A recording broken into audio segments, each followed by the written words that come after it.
Okay, everybody, welcome to week number 8 here as we get ready for the as we do week number 8, as I said, for neuropsychology. And what we're going to start talking about this class and spend the next 4 classes, the next 2 video lectures, and the next 2 live lectures talking about are neuropsychological disorders, or more specifically, the neuropsychology of different types of neurological disorders. And I'm going to kind of split them up into 2 areas. This week, I'll focus more on largely on geriatric neuropsychology. And then next week, we'll be talking more about brain injury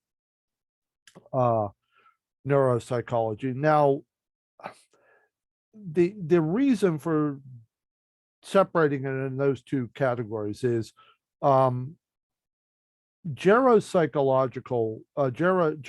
neuropsychology represents more probably the majority of work in neuropsychology on brain deterioration. So in neuropsychology, there's kind of 2 major areas in what you're looking at when you look at impairment. One comes from something from the brain deteriorating in some way, or the brain being impacted internally some way. So the most common examples of this would be the dementias, Alzheimer's disease, vascular dementia, which is dementia related to stroke, frontal bodies dementia, Korsakoff dementia. And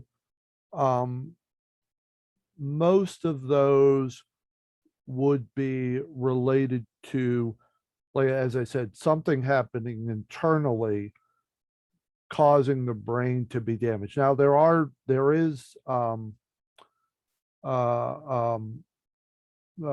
brain damage associated with things like cancer, but a lot of the diseases that impact the brain are more heavily weighted towards the geriatric years, the dementias. Well, the dementias primarily, and I'll explain why those would all fall under the category of dementia. There's dementia associated with Parkinson's disease. So the dementias represent the larger category of internal damage to the brain caused by some sort of disease. And those are more heavily weighted in geriatric years, not exclusively, but they are more heavily weighted in that area. And then the second category would be those associated with brain damage to some degree, something coming from the external impact, injury to the head injuries, motor vehicles accidents, those sorts of things. Now, the one thing that is sort of crossing over to both categories would be dementia that's associated, or brain damage that's associated with some sort of substance use. And I'm actually splitting those off into 2 categories. This week, one category that it would fall under would be a form of dementia, which is called Korsakoff dementia. And Korsakoff dementia is a type of dementia that is associated with long-term use of alcohol. So alcoholism over a number of years, 20, 30 years, can lead to a person developing some form of dementia. On the other end, there can be dementia associated in much more shorter periods of time, but with much more stronger types of chemicals. Specifically, I'm referring to cocaine, LSD, those sorts of things. Those can cause brain damage that have effects over a shorter period of time. Okay. So as I know I've mentioned a number of times as was preparing for this week, I actually worked for a number of years. Most of my career so far has been in one way or another, at least partially in some sort of geriatric work. I consulted for nursing homes for the past 20 years. I don't think for the past 20 years has been a time where I haven't been consulting to at least some nursing homes up until the pandemic hit. And then even then, I was working in nursing homes from March, which is where the pandemic hit, till March of this year. So I did a lot of work um, in nursing. So I've done a lot of work and different other medical. So I've done a lot of work in geriatric nursing.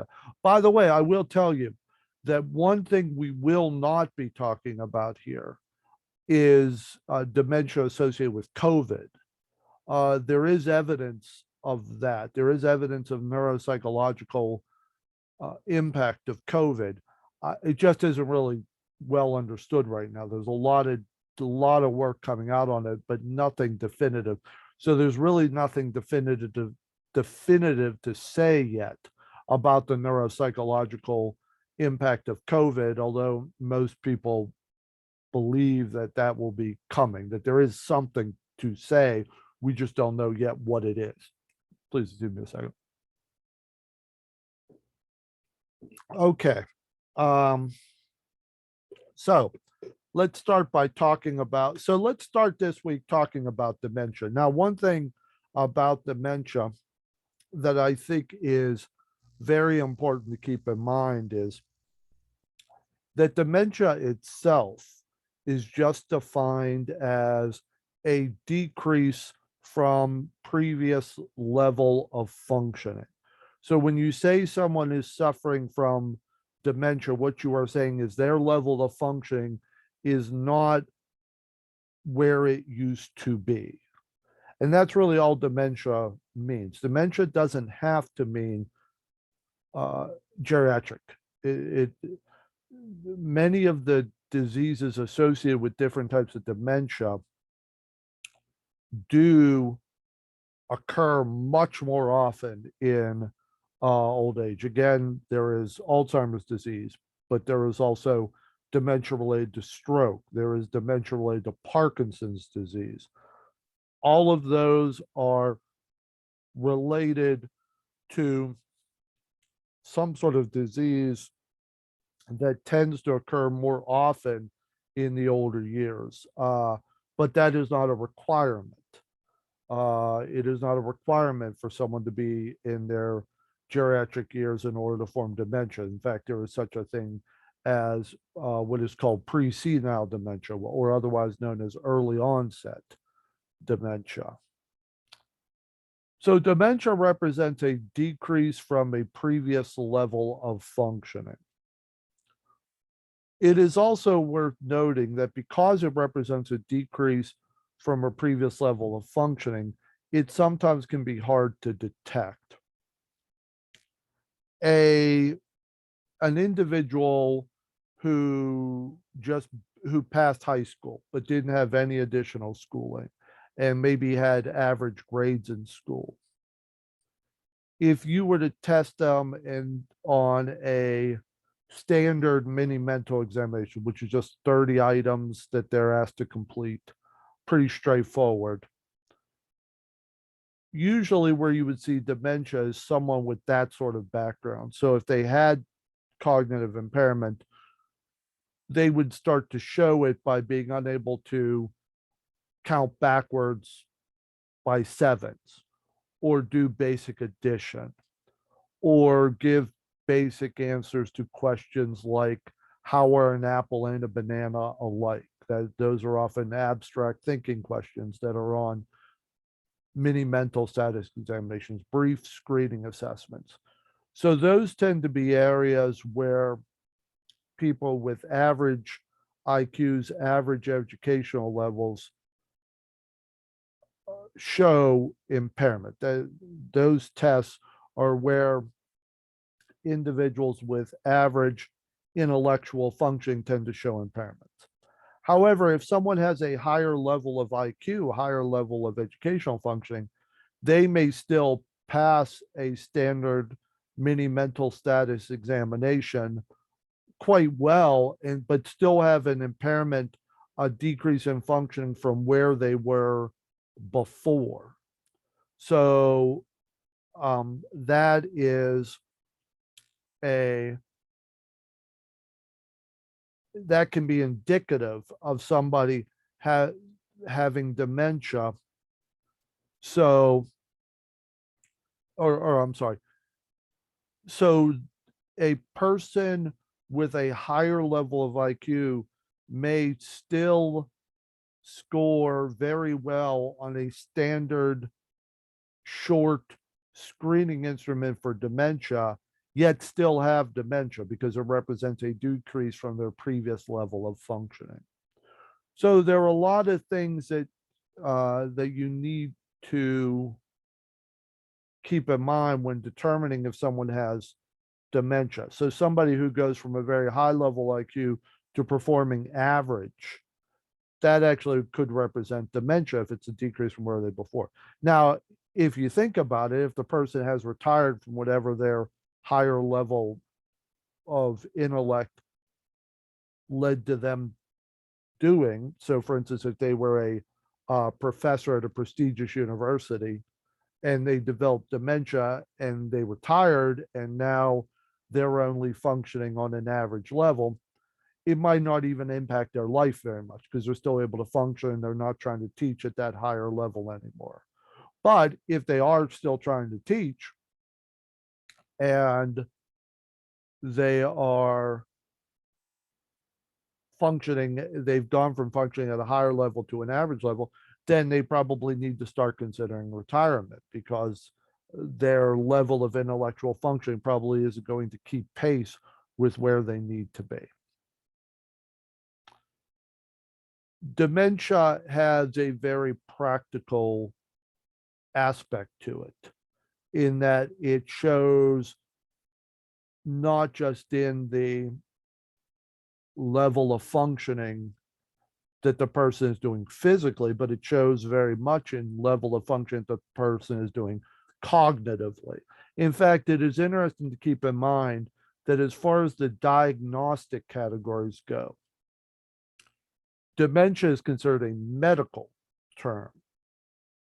In the DSM 5, the Diagnostic Manual for Psychiatric Disorders, dementia is referred to as major neurocognitive disorder.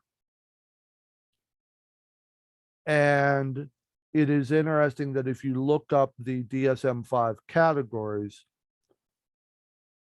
it is not major neurocognitive disorder due to Alzheimer's disease.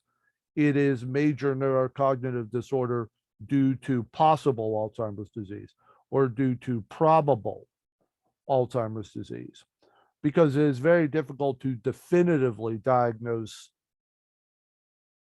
Alzheimer's disease. It's a medical condition that is actually hard to diagnose using standard neurological techniques. So a lot of times what psychologists are needing to do is make the best educated guess as to what is causing the person's impairment, because the formal DSM-5 diagnoses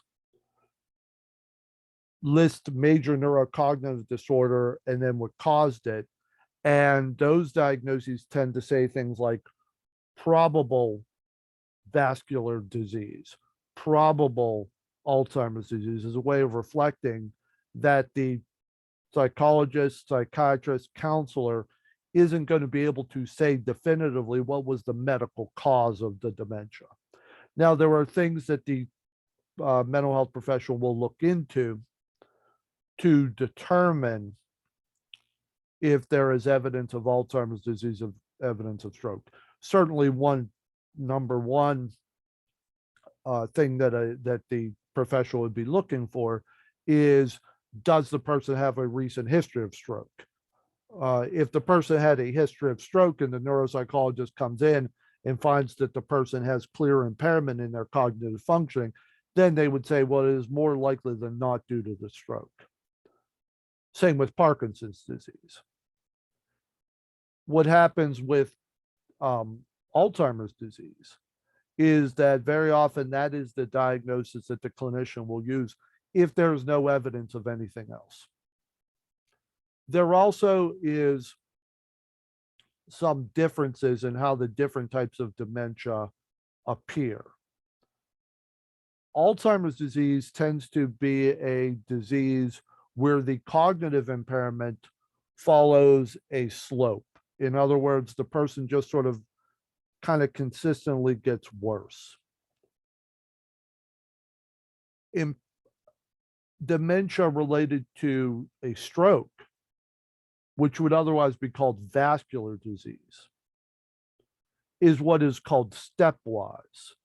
So in Alzheimer's disease, the impairment of cognitive functioning tends to just sort of be a steady decline. Whereas in stroke-related dementias, the impairment tends to be that the person drops off pretty noticeably and then levels off for a while, and then drops off pretty noticeably and then levels off for a while. It's called stepwise. Korsakoff dementia, which again is the dementia associated with long-term alcohol abuse, tends to be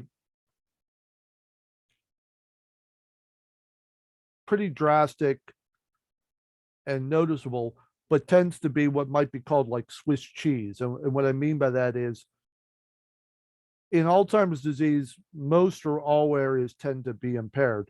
With Korsakoff's dementia, there tends to be gaps in what the person's able to do, but then some other areas might be still intact. So it is not so evident that all the areas of functioning are impaired, or even all types of attention or all types of verbal skills are impaired. It will often look like there are certain things that are impaired and certain things that are not impaired. So it is more like Swiss cheese, like there's impairment, but there's no real strong pattern to what areas of cognitive functioning are impaired.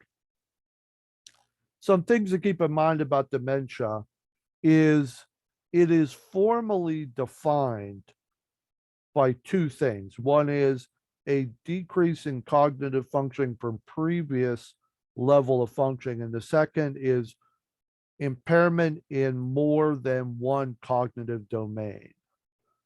So if only memory is impaired, that's called amnesia. If only language is impaired, that's called aphasia.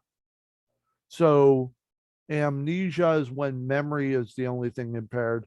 Aphasia is when speech is the only thing impaired. Dyscalculia is when only math skills are impaired.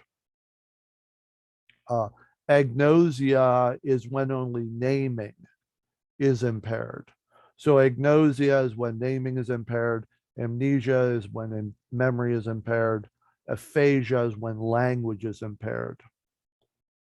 When you have just one area impaired, those are the things are called. When you have more than one cognitive area of functioning impaired, that's what dementia is. So dementia tends to impair multiple areas of functioning. And it has to be, now the other thing about dementia as a diagnosis that's interesting is it has to reflect some sort of impairment in occupational or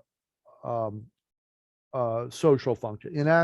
In other words, in order for it to be defined as dementia, it has to be impairing what the person is trying to do. And that goes back to the thing I was saying before about how a professor at a prestigious university who has retired and no longer has teaching or academic responsibilities and develops dementia may decrease to the level that their functioning is at the average level intellectually.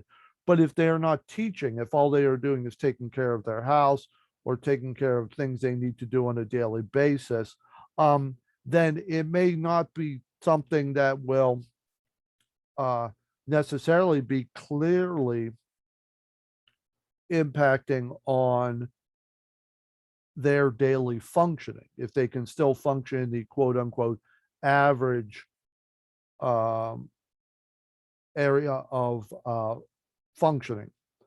But if they are trying to teach at a prestigious university and their functioning has decreased to the point that they now are only functioning in the average range, then that changes things. Then what you have is something is impacting on the person's level of functioning. So that is consistent with dementia. Okay, let me go through the main types of dementia again. There's Alzheimer's disease. There is vascular dementia. Vascular dementia is dementia that is associated with stroke. In fact, I tell you what, let me pull this slide up there. Hang on a second, just to show you some of the names here. Okay, so here we go there. Okay, these are the major types of dementia. Alzheimer's disease, and notice Alzheimer's disease makes up the largest part of dementia. And then the second most common type of dementia is vascular dementia. And then the next most common one would be Lewy body dementia.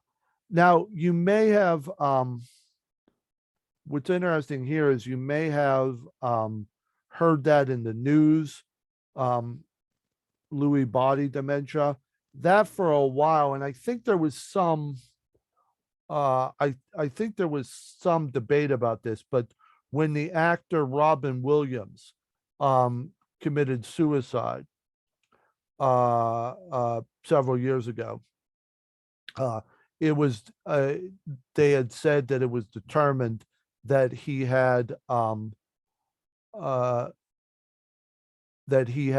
body dementia.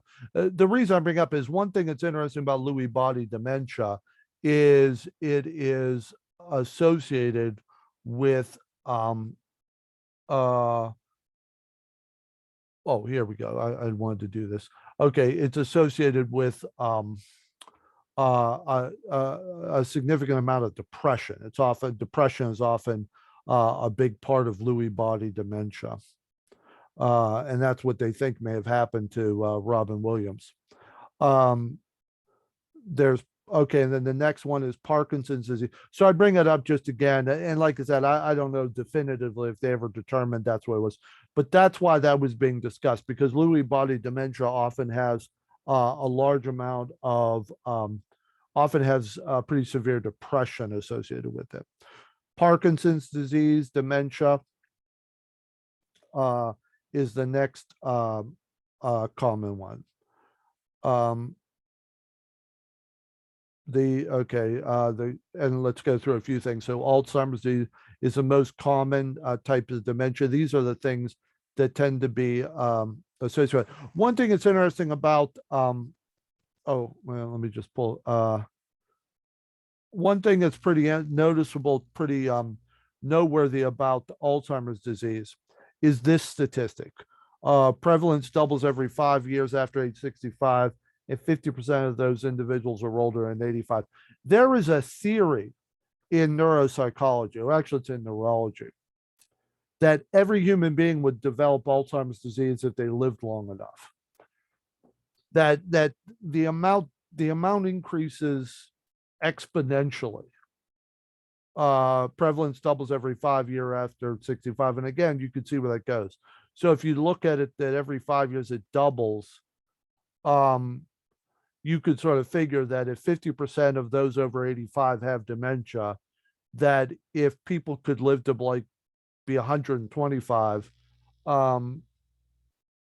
they probably would, everybody would have dementia at that age. There is some evolutionary, it's an interesting debate. I mean, the numbers certainly play out, but it's an interesting evolutionary thing, that the fact that I forget what the number is, but I think the oldest living individual was somewhere. I don't think anybody has ever made it to over 120, but that there's some physiological reason for that. That our bodies, that may be the upper limit on how old we can get, because it wouldn't matter, because our brains would give out anyway. I don't know. I mean, there's certainly, it's just an interesting conceptual thing, the idea that we all would develop Alzheimer's disease if we live long enough. I'm gonna skip over this. This I think is kind of interesting here. Some of the things you tend to see with mild to moderate Alzheimer's disease. Notice here, the extreme. So with more severe, you get some of the ventricles here enlarging, and the hippocampus. Notice here that that's one of the big areas. Two things that tend to happen here is the hippocampus tends to shrink in Alzheimer's disease, and the ventricles tend to enlarge. And remember, when the ventricles are large, the ventricles are essentially open space. So basically it means that the holes in the brain are getting bigger.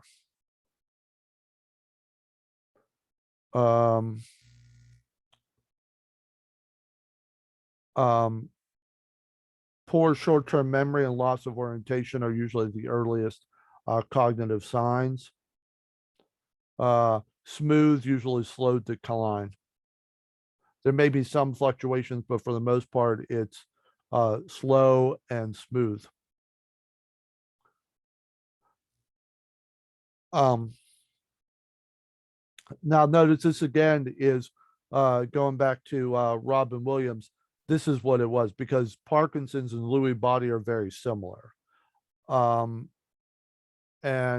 usually this is why I had this slide up here, because two areas that are affected are the basal ganglia and the occipital lobe. And notice what that kind of refers there, because remember the basal ganglia is right there around the brain stem, and the occipital is in the vision. So one of the things about Lewy body dementia, and this is where the Parkinson comes in, or why it's similar, is Parkinson is a movement disorder to a large extent, with the shakes. And so Parkinson's tends to be a movement disorder. And notice what's being affected, the basal ganglia, where you have a lot of movement. A lot of movement is coordinated in the basal ganglia.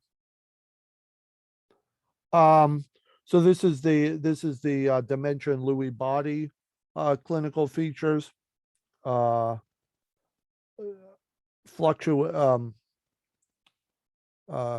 things that you start to notice are visual, spatial, and executive functioning. So visual, spatial, remember that part. Remember that's back in the occipital lobe. So there's that occipital lobe. Now executive functioning is the dementia, but the two areas of the brain we just talked about with the Lewy body, this is the occipital being impacted, and this is the basal ganglia. Not that the person is necessarily developing Parkinson's, but they are developing, very often have Parkinson's-like symptoms. Frontal temporal dementia tends to be one of the younger versions of dementia. Like it says here, average age of onset 58. Tends to be associated with other medical conditions. These are slides I got from a neurologist So there's a lot of different neurological stuff on here as well. But the other thing that's kind of interesting about it is there's a very heavy family connection with it. So 30 to 50%, there's a 30 to 50% likelihood that a family member of someone, a direct family member, someone who had frontotemporal dementia, will also develop it. I want to go back. Notice here, a lot of this is kind of the same as the Lewy body one, but one thing that I want to go back to, notice here with the Lewy body, hallucinations can be part of it. That's also often part of a dementia associated with Parkinson's is hallucinations. But with the frontal temporal, there's often more of a personality change, behavior personality change. By the way, if you're thinking if I'm going to send you these slides, I'm not. I'm going to spend the next day. I'm going to see if I can find something better.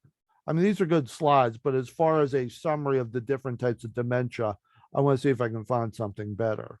But so just kind of follow along, take some notes here from this, and I'll see if I can find a document that's got a little bit better summary of some more details regarding the different types of dementia. Vascular dementia, notice here, vascular dementia, stepwise decline. Remember I said that before? Fluctuating. That's what tends to happen in vascular dementia, is that it fluctuates.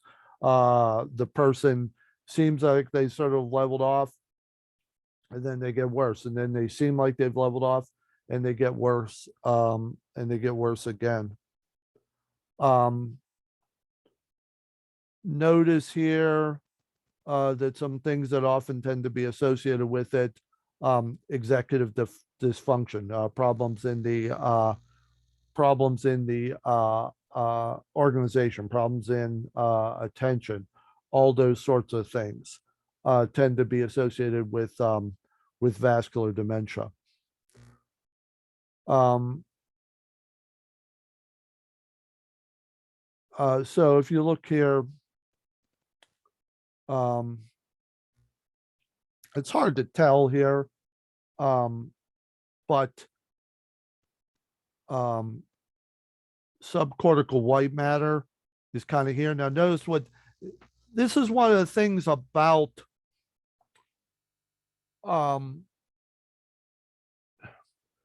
it can be it can be sort of appealing to neuropsychologists to think that they can identify strokes, because this is often what appears in strokes, this right here, this white matter. But this can be caused by a lot of things on a CT scan or a PET scan. So it's one of the, it's actually the two,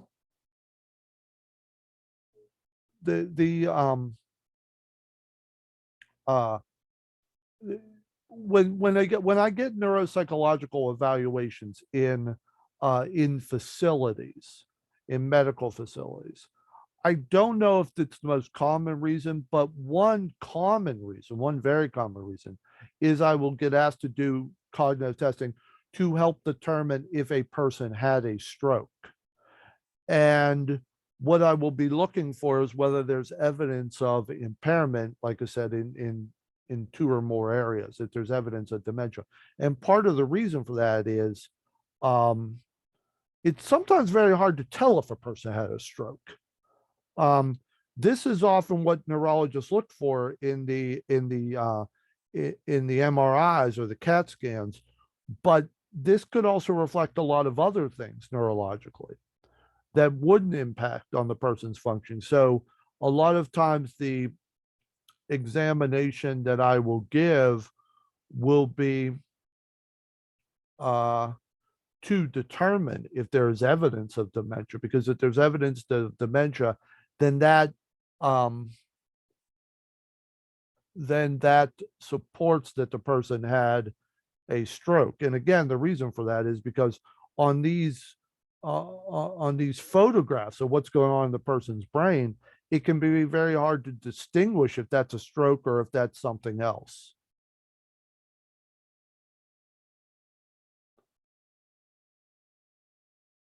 Okay. We'll get to this sort of stuff in when we talk about neuropsychological testing, but HPI is essentially, but I mean, it's worth bringing up now. The HPI is the history and physical examination and or history and physical inventory. And basically, you want to do well, and I guess this is good to talk about now, because when we talk about neuropsychological testing, you will be testing to see if there's evidence that the person has impairment in different sorts of functioning. But notice from what we've talked about before, um, it is going to be important to sort of establish what happened beforehand, what seemed to lead up to the person having this impairment. What did you notice happening? So things like, how long have you noticed it? What has the rate been? In other words, do they seem to have uh, do do they seem to have developed it uh, sort of rapidly and it kept going, or does it seem to be that they seemed okay for a while, then got worse, seemed okay for a while, got worse? So rate would be how quickly does that seem to have happened. Smoothness would be um, did it happen um, in sort of a straight line, or did it happen in a stepwise? Rate two would be important because sudden onset um, would be more associated with a stroke or Parkinson's dementia, and sort of a slow development would be associated more often with Alzheimer's disease. Headache, that would be, associated symptoms, headache, trouble with vision. Remember, that's the Lewy body. Headache would be stroke, speech. That was the, let me go back here. Hold on a second. Yeah, that would be the front. Remember this one, frontal temporal dementia. That would be aphasia. So you want to know if there's been any problems with the speech. Coordination, a couple of the coordination gait, because remember, movement was associated with a couple of the dementias. And here are some things you want to ask about. You certainly are going to test these things, but you want to ask the person what they have noticed being impaired. Is the person repeating themselves, or they seem to forget what they said, or they, you ask about memory, you want to ask about planning, changes in personality and judgment, navigation problems, word finding problems. All of those are things you want to ask about when you are doing the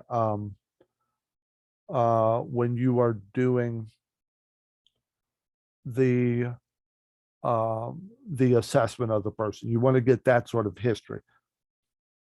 Here are some things that that can be confused with dementia, but can be treated. And by the way, many of these things, well, we'll get to this in a second.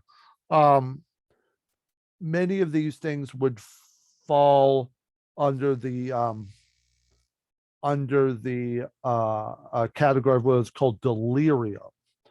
Delirium, sort of the difference between delirium and dementia is delirium is often caused by a treatable condition. So if the person is suffering a B12 deficiency,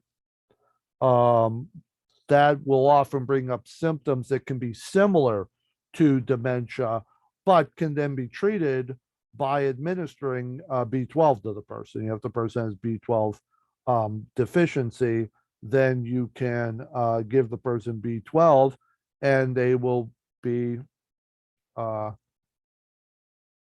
they will be better. So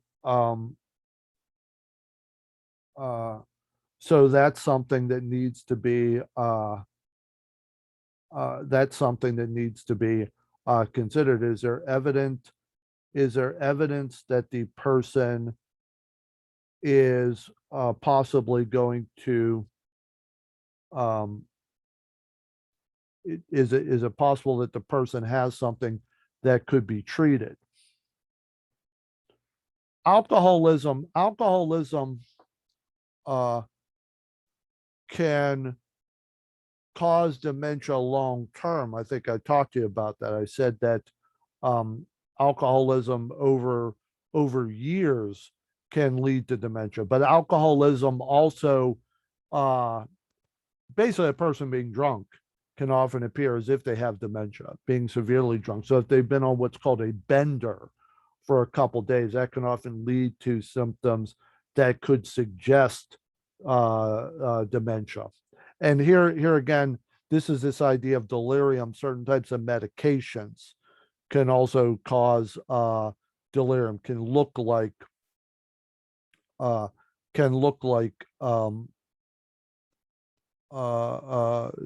dementia, and oftentimes getting off the medication is the solution to treating those difficulties. We'll talk about this more in neuropsychological testing, but these are three things. So these are three of the major types of mini mental examinations.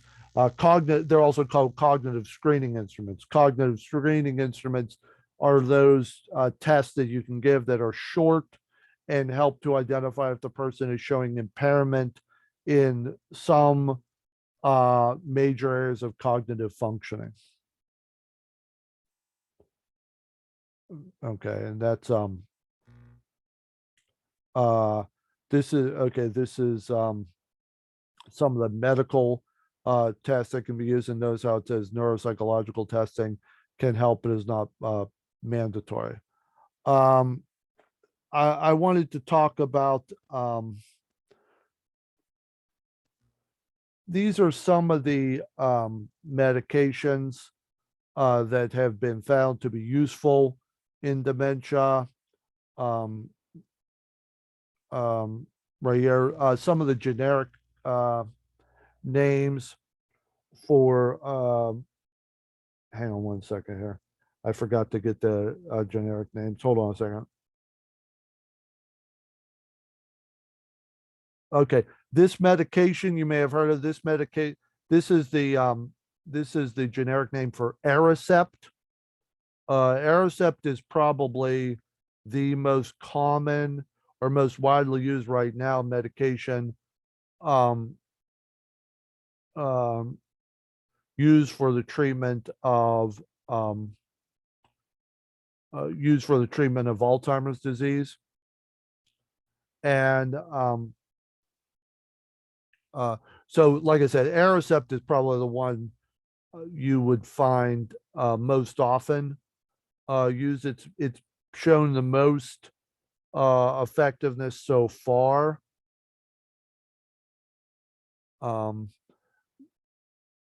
This one here, this you may not have had heard too much about. This is just started. It's Razidine is the name of it, Razidine. And these are starting to show they don't cure. They're not in any way a cure for Alzheimer's disease, but they have been shown to slow it down. But this is the one this is the one I probably have seen.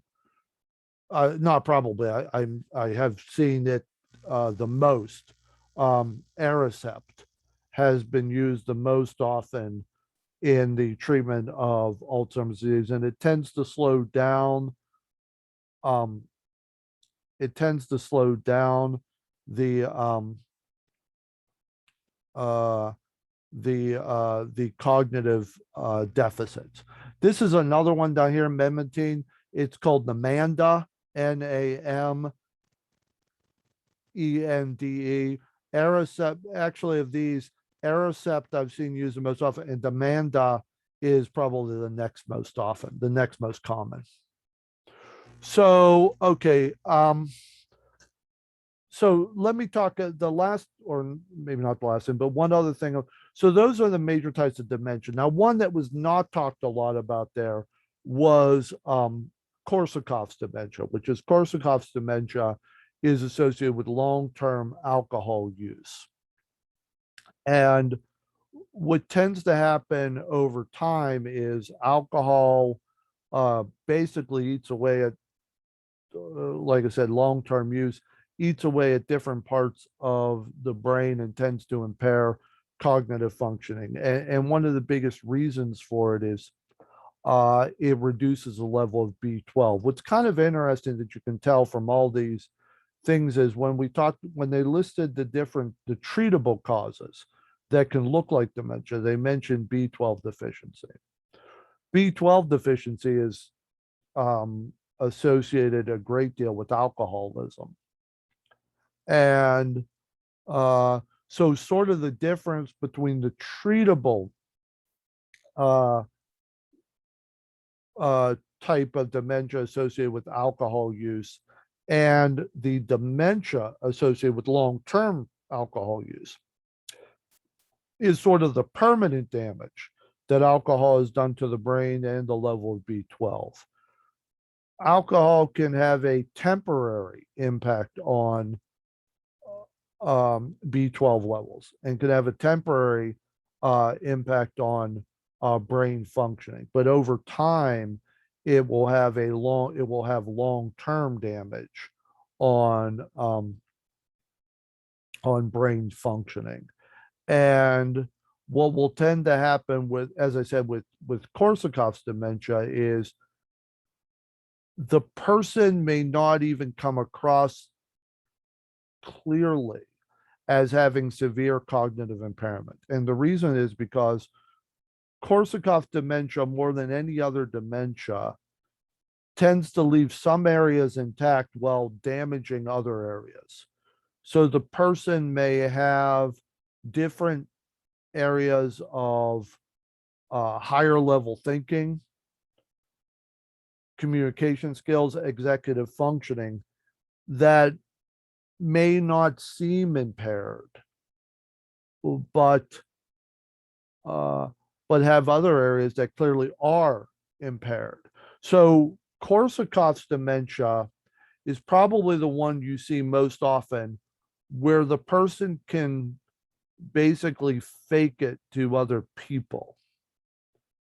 They can look like they're not having impairment because they can basically, well, usually it's for two reasons. One is because there's enough areas of functioning that are still operating okay that it doesn't clearly look like something is wrong with them.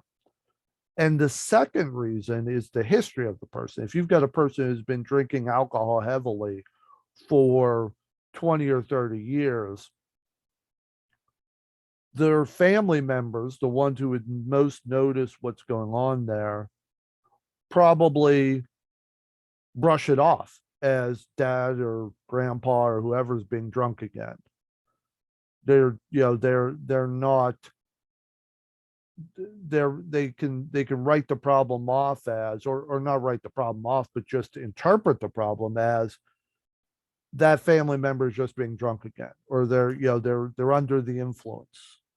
And they may not notice that the impairment seems much more permanent than it did, because it is permanent. It's interesting that when you do neuropsychological testing, one of the reasons why neuropsychological testing is used is to confirm that the person is actually impaired. And there's a couple of reasons for it. One is because the diseases we're talking about only have real impact on the person if they are impacting on how they live their daily life. You know, if people were to have a stroke, but it didn't impact on how they functioned, strokes might not be that big of a deal. They would say, well, you got to watch what you're doing so you don't ruin your heart.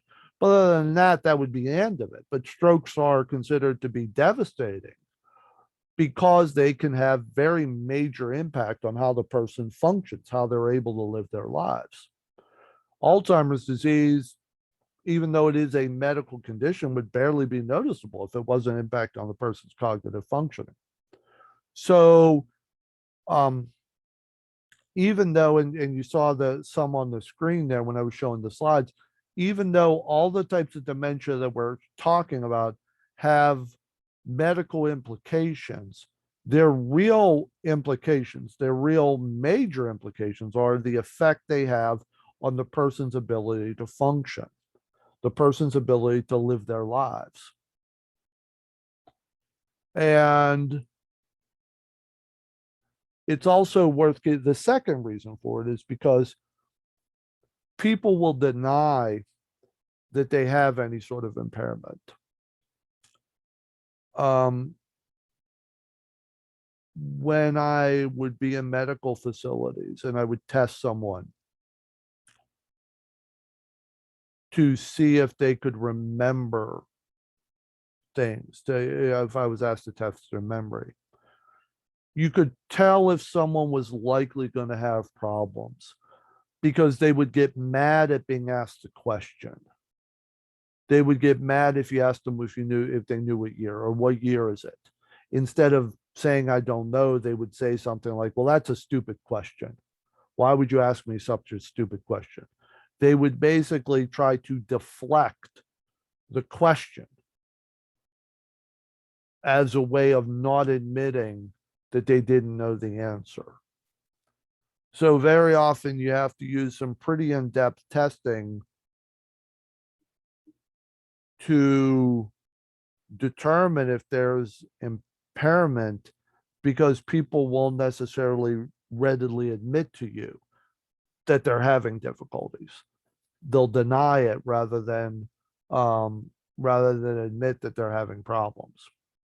So a lot of times that's what's needed, because there's no other way to tell if the person's having problems, because they'll try to hide it. They'll deny it. They'll try to find some way of not letting people know that their memory is going. So to help with identifying what problems the person is having that are really going to impact on their life, and to help clarify if the person is having impairment, because to be honest, people won't readily admit that they have problems with their memory. Those are two major reasons why neuropsychological testing can be so important. All right, we'll pick up this discussion when we meet on Thursday. I'll see you then.